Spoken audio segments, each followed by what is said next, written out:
ম্যাগির তো নানান রেসিপি খেয়েছেন। ম্যাগির প্যানকেক খেয়েছেন কখনো? 10 মিনিটের মধ্যে বানিয়ে ফেলতে পারবেন। একেবারে নতুন ধরনের, যাকে খাবেন না সে কিন্তু চমকে যাবে। বিশ্বাসই করতে পারবে না যে ম্যাগি দিয়েও এরকম রেসিপি বানানো যায়। চলুন তাহলে বানিয়ে ফেলি আজকে। হ্যালো বন্ধুরা, আশা করি সকালে ভালো আছেন।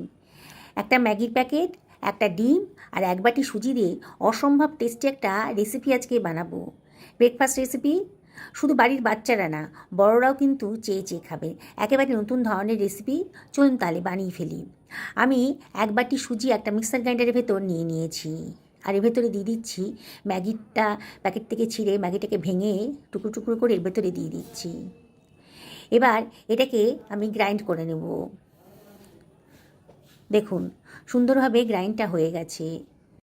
এবার এই মিক্সার গ্রাইন্ডারের ভেতরেই আমি দিয়ে দেব ডিমটা। ডিমটা ফাটিয়ে এর ভেতরে আমি দিয়ে দিচ্ছি। হয়ে গেছে দেওয়াটা। এইবারে এর ভেতরে আমি দিয়ে দিচ্ছি হাফ বাটি পরিমাণ টক দই। এই 4 টেবিল চামচ মতন হবে। বাটিটা ধুয়ে এক বাটি পরিমাণ জল আমি এর ভেতরে দিয়ে দিচ্ছি। এক বাটি সুজি নিয়েছি, হাফ বাটি দই নিয়েছি আর এক বাটি জল দিলাম। 1 টেবিল চামচ লবণ এর ভেতরে দিয়ে দিচ্ছি। 1 টেবিল চামচ চিনিও দিয়ে দিলাম। চিনিটা অপশনাল, তবে দিলে পরে কিন্তু খেতে ভালো লাগবে। সব কিছু চামচ দিয়ে একটু ভালো করে মিশিয়ে নিচ্ছি। দেখুন বন্ধুরা, খুব ভালো করে মেশানো হয়ে গেছে।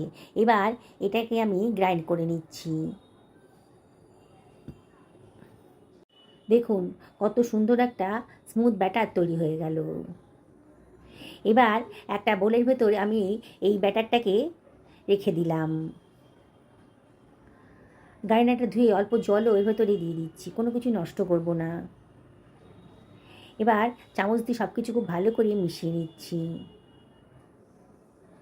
বানানোটা একেবারেই সোজা আর একেবারে নতুন ধরনের রেসিপি।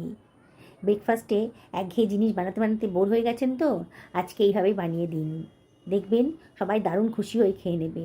ঢাকা দিয়ে সরিয়ে রাখলাম, একটু রেস্টে রাখবো মিনিট 5-6 জন্যে। আমি একটা মাঝারি সাইজের পেঁয়াজ নিয়ে নিয়েছি। পেঁয়াজের খোসাটা কেটে নেব। আমি যে পরিমাণ সুজি আর দই নিয়েছি তাতে আমার একটা পেঁয়াজই যথেষ্ট। সুজি পরিমাণটা যদি বাড়ান তাহলে পেঁয়াজের পরিমাণটা বাড়াবেন, তাহলে কিন্তু টেস্টি হবে। এবার পেঁয়াজটাকে আমি খুব ঝিরিঝিরি করে কেটে নিচ্ছি। বন্ধুরা, যারা আমার চ্যানেলে আজকে প্রথম দিন তাদেরকে আমি রিকোয়েস্ট করব আমার চ্যানেলটা সাবস্ক্রাইব করার জন্যে। পাশে থাকা বেল আইকনটা অবশ্যই ক্লিক করে দেবেন, তাহলে আমার রান্নার নোটিফিকেশানটা আপনারা চটজলদি পেয়ে যাবেন। পেঁয়াজটা কাটা হয়ে গেছে, সরিয়ে রাখলাম। আমি একটা গাজর নিয়ে নিয়েছি, মাঝারি সাইজের গাজর। গাজরের খোসাটা আমি বাদ দিয়ে দিচ্ছি। গাজরটা অবশ্যই ভালো করে আগে থেকে ধুয়ে রেখেছি। গাজরের খোসাগুলো বাদ দেওয়া হয়ে গেছে। এইবার একটা গ্রেটারের সাহায্যে আমি এটাকে গ্রেট করে নিচ্ছি। গ্রেটারের যে বড় মুখটা আছে সেই মুখটা দিয়ে আমি এটাকে গ্রেট করে নেব। ইচ্ছা করলে আপনারা ছুরি দিয়েও খুব ঝিরিঝিরি করে কেটে নিতে পারেন। দেখুন আমার গ্রেট করা হয়ে গেছে। এবার এটাকে আমি সরিয়ে রাখছি। আমি একখানা মাঝারি সাইজের টমেটো নিয়ে নিয়েছি। টমেটোটাকেও আমি ঝিরিঝিরি করে কেটে নেব। অসম্ভব টেস্টি একটা রেসিপি আজকে তৈরি হয়ে যাচ্ছে। আপনারা কল্পনাও করতে পারবেন না যে কতটা টেস্টি, ঘরে থাকা সামান্য উপকরণ দিয়ে এত টেস্টি একটা রেসিপি তৈরি হতে পারে। টমেটোটাকেও খুব ঝিরিঝিরি করে কাটা হয়ে গেছে, সরিয়ে রাখলাম। আমি কতগুলো কাঁচা লঙ্কা নিয়ে নিয়েছি। লঙ্কাটা অবশ্যই নিজেদের পছন্দের মতো দেবেন, তবে এই আজকের রেসিপিটা একটু ঝালঝাল হলে খেতে ভালো লাগবে। লঙ্কাটাকেও আমি কুচি কুচি করে কেটে নিচ্ছি। কাটা হয়ে গেছে, সরিয়ে রাখলাম। আমি এক বাটি কড়াইশুঁটি নিয়ে নিয়েছি। এই কড়াইশুঁটিটা আমার ফ্রোজেন করা ফ্রিজে ছিল। এগুলোকে একটু থেতো করে নেব। চপার বোর্ডের ওপর দিয়ে হামালদিস্তা দিয়ে আমি একটুখানি থেতো করে নিচ্ছি। মিক্সারে গ্রাইন্ডারে দেবো না, তাহলে একেবারে মিহি হয়ে যাবে, তাহলে খেতে ভালো লাগবে না। দেখুন একটু নরম হয়ে গেছে, ফেটে ফেটে গেছে। এটাকে সরিয়ে রাখলাম। আমার এই ব্যাটারটা কিন্তু মিনিট 5-6 রেস্টে ছিল। দেখুন ব্যাটারটা কিন্তু অনেকটাই ফুলে গেছে, সুজিটা অনেকটাই ফুলে উঠেছে। একটু নাড়াচাড়া করে দিলাম। এবার এর ভেতরে আমি দিয়ে দিচ্ছি কুচানো পেঁয়াজটা আর দিয়ে দিচ্ছি গ্রেট করে রাখা গাজর, কুচি করে কেটে রাখা টমেটোটাও এর ভেতরে দিয়ে দিলাম আর দিয়ে দিচ্ছি থেতো করে রাখা কড়াইশুঁটি। কতগুলো কাঁচা লঙ্কা কেটে রেখেছিলাম সেগুলোও দিয়ে দিলাম। এবারে এর ভেতর দিয়ে দিচ্ছি 1/4 টেবিল চামচ হলুদের গুঁড়ো, জাস্ট কালারের জন্য। 1/2 টেবিল চামচ লঙ্কার গুঁড়োও দিয়ে দিলাম, লঙ্কাটা অবশ্যই নিজেদের পছন্দের মতো দেবেন। 1/2 টেবিল চামচ গোটা জিরে দিলাম, 1/4 টেবিল চামচ কালো জিরেও দিয়ে দিলাম, টেস্টি হবে, দেখতেও ভালো লাগবে।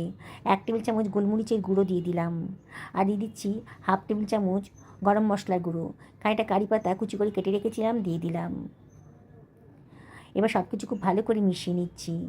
আপনাদের কাছে যদি ধনেপাতা থাকে তাহলে দেবেন, আমার কাছে ছিল না তাই দিতে পারলাম না। সব কিছু হাতায় দিয়ে খুব ভালো করে মিশিয়ে নিচ্ছি। দেখছেন তো বন্ধুরা রেসিপিটা বানানোটা কতটাই সোজা। যেসব বন্ধুরা ফেসবুক থেকে রেসিপিটা দেখছেন তাদেরকে আমি রিকোয়েস্ট করব আমার পেজটা ফলো করার জন্যে। খুব ভালো করে সবজির সাথে সুজির ব্যাটারটা ভালো করে মিশিয়ে নিতে হবে। আমার একটু জলের প্রয়োজন আছে, তাহলে 1/2 বাটি পরিমাণ জল আমি এর ভেতরে দিয়ে দিলাম। আজকাল ব্যাটারটা কিন্তু খুব একটা পাতলাও হবে না, আবার খুব একটা ঘনও হবে না। জলটা দিয়ে সব কিছু খুব ভালো করে ফেটিয়ে নিচ্ছি। দেখুন কত সুন্দর দেখতে লাগছে।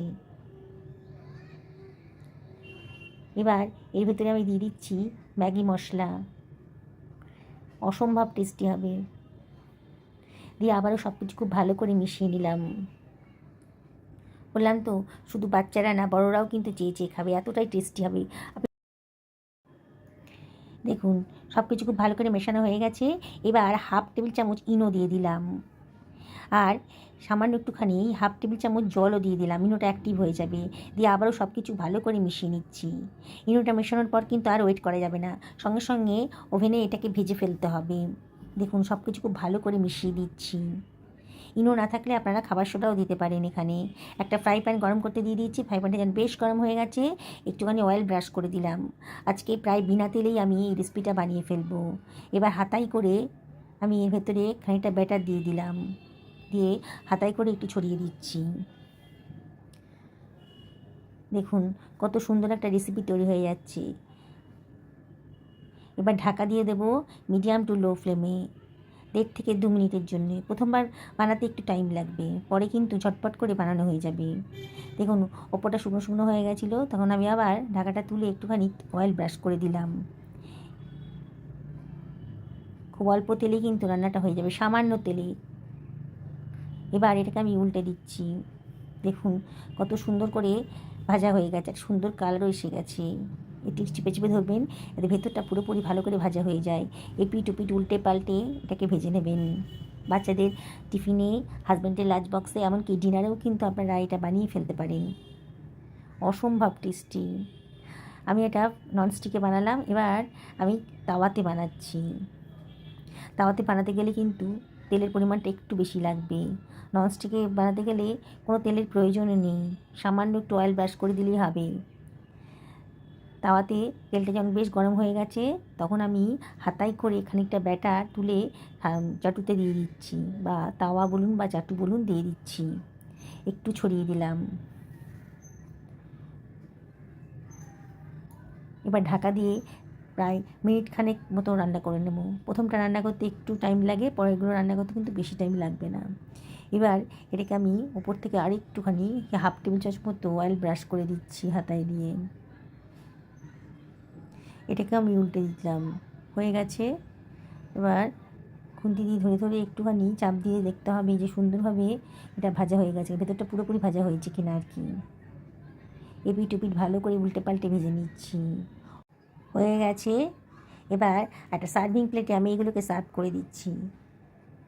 দেখুন বন্ধুরা কত টেস্টি আর হেলদি রেসিপি আজকে প্রায় 10 মিনিটের মধ্যেই কিন্তু তৈরি হয়ে গেল, কোনো ঝামেলাই নেই। এটা খাবার জন্য কোনো তরকারিরই প্রয়োজন হবে না। আমি আজকে একটু কেচাপ নিয়ে নিয়েছি, টমেটো কেচাপ। অনেক সবজি দিয়ে তৈরি হয়েছে, যেসব বাচ্চারা কিংবা বাড়ির মানুষেরা সবজি খেতে পছন্দ করেন না, তাদেরকে এটা বানিয়ে দিন, তারা কিন্তু চেয়ে চেয়ে খাবে। দেখুন কতটা সফট হয়েছে। আমি আপনাদেরকে আবারও রিকোয়েস্ট করব, একদিন বাড়িতে বানিয়ে ফেলুন, পরিবারের সকলকে খাওয়ান, নিজেও খান। সুস্থ থাকুন, ভালো থাকুন, নমস্কার নেবেন।